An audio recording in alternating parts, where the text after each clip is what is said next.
中国外交部发言人耿爽连续3天对英国外交大臣亨特的言论表达了不满和反对。在一场记者会中，他说，亨特似乎还沉醉在昔日英国殖民者的幻想当中，还执迷于居高临下对其他国家的事务指手画脚的习惯中。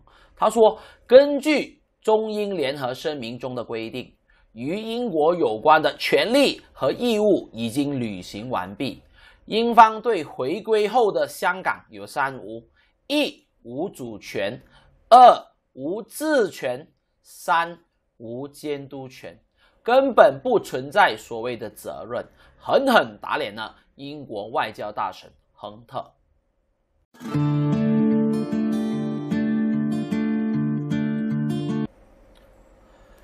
Hello， 大家好，今天是2019年7月7日，这里是小马识途，不是老马糊涂。每天和你聊一则你感兴趣的时事新闻，喜欢的话帮我按赞、留言和分享出去，记得按旁边的小铃铛和按订阅，让我们一起完成10万订阅的挑战。每天有新视频更新的时候，你就会第一时间知道。所以大家一定很想知道，为什么中英会因为香港的课题杠上了。首先，这个英国外交大臣亨特，他在星期二的时候就说到，中英联合声明保证了香港人的基本自由。这一份声明到现在依然具有国际的约束力。1984年，英国时任首相和中国时任领导人所签署的中英联合声明当中，它规定了在97将香港的主权移交给中国过后，香港是保留高度自治权。所以亨特坚持这一项协议，坚定地支持着香港的人民。他还说，这一份声明是具有国际的约束力，如果得不到尊重，将产生非常严重的后果。因为从历史上，英国一直是一个倡导民主、自由和公民权利的国家，这是一个原则性的问题，不能够做交易。亨特认为现在事态非常严重，是令人担忧。他作为英国的外交部长，我要求1984年的中英联合声明的精神必须得到遵守。所以在亨特连环发炮过后，在第2天中方反击了。在另外一场记者会上，刘晓明就是中国驻英大使，指责亨特干涉中国的内政，支持这一些暴力的违法者。他认为亨特这种说法是完全错误的，就好像小马所说，现在不是自由不自由的问题，而是他们在违反香港法律的问题。我认为呢，自由和法治都是香港的核心价值，缺一不可。另外呢，刘晓明也说，不只是亨特，包括英国驻香港的官员也在香港那一方面发表了一些不负责任的言论，一度损害了中英两国的关系。因为两国的关系是建立在互相尊重、不干涉内政的基础上。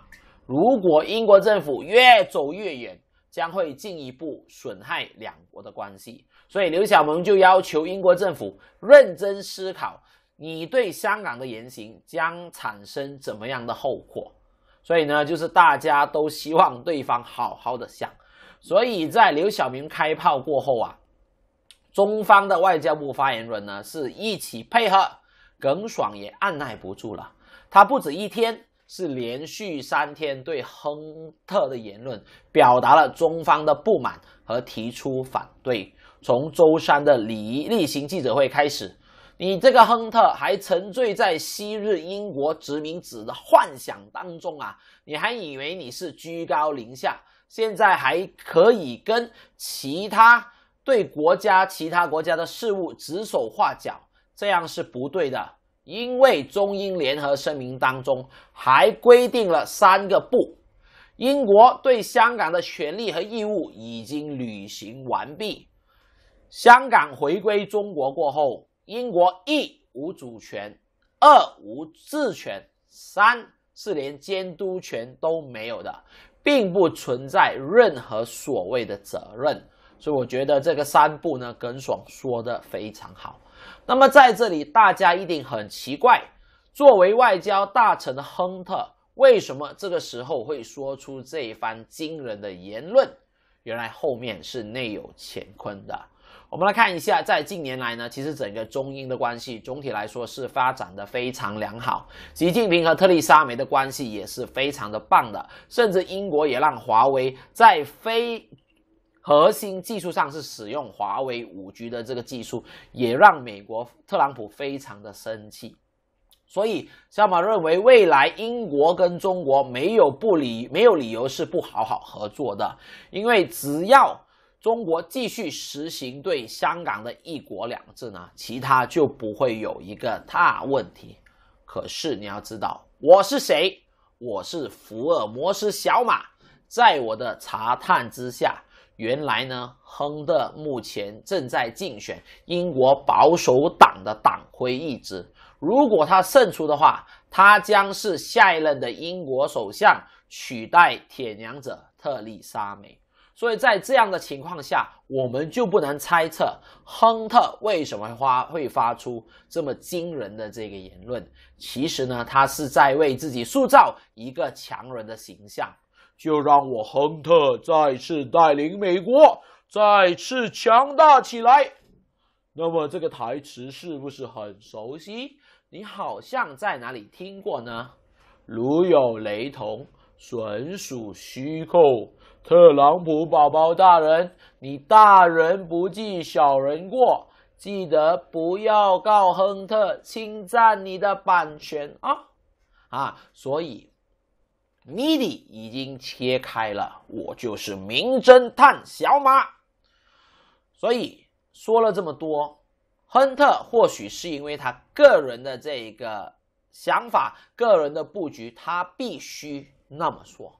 那么现在这个属于中英的问题，我们要从哪里去看呢？我们没有看回中英联合声明，因为声明规定，在香港主权移交中国后，是会在中国中央政府的领导之下，给予香港高度自治，它基本自由权利得到保障，这也是整个主权移交的基础，也是香港到现在为止能够在全球性取得巨大成功的基石。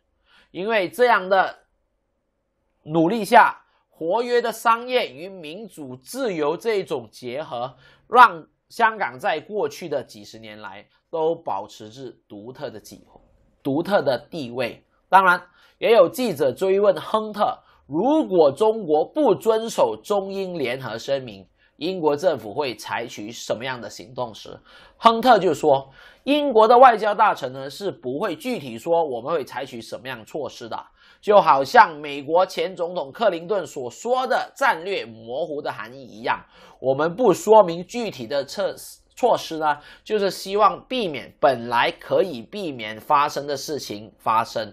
所以这个问题是等于答了等于没有答，没有答等于答了。他现在是学人家抛书包。当然在整个表达当中有2点亨特是说的对的。